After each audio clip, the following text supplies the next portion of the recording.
തമിഴ്നാട് നിയമസഭാ തെരഞ്ഞെടുപ്പിന്റെ വക്കിൽ നിൽക്കെ പുറത്തിറങ്ങിയ TN 2026 ചിത്രത്തിന് നേരെ ഉയരുന്ന വിവാദങ്ങളെ കാര്യമാക്കുന്നില്ല എന്ന് നിർമ്മാതാവ് കണ്ണൻ രവി.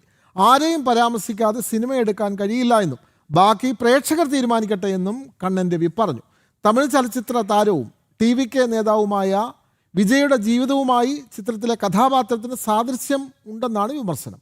ചിത്രത്തിൻ്റെ ദുബായിലെ പ്രദർശനത്തോടനുബന്ധിച്ച് സംസാരിക്കുകയായിരുന്നു അദ്ദേഹം.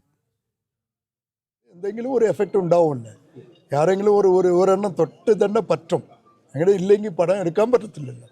ഇതിൽ ആരെങ്കിലും ഒരാൾ എഫക്റ്റ് ഉണ്ടാവും. ഏതാണെന്ന് മക്കൾ തന്നെ തീരുമാനിക്കണം. എല്ലാം mix, not only one person, everythings mix. We are not against any one, we are not favour to any one. ഇത് കുറച്ച് ഡിഫറെൻ്റ് ആയിട്ട് എല്ലാ ആൾക്കാരെയും കുറച്ചിട്ട് എല്ലാ പാർട്ടിയുമായിട്ട് നമ്മൾ ചെയ്തിട്ടുണ്ട്. കുറച്ച് മെസ്സേജ് ഉണ്ട്. ഇന്നത്തെ ഒരു കാര്യം ഉള്ള കാര്യത്തെ ഒരു കോമഡി ആയിട്ട് മിക്സ് ആക്കിയിട്ട് എടുത്തിട്ടുണ്ട്.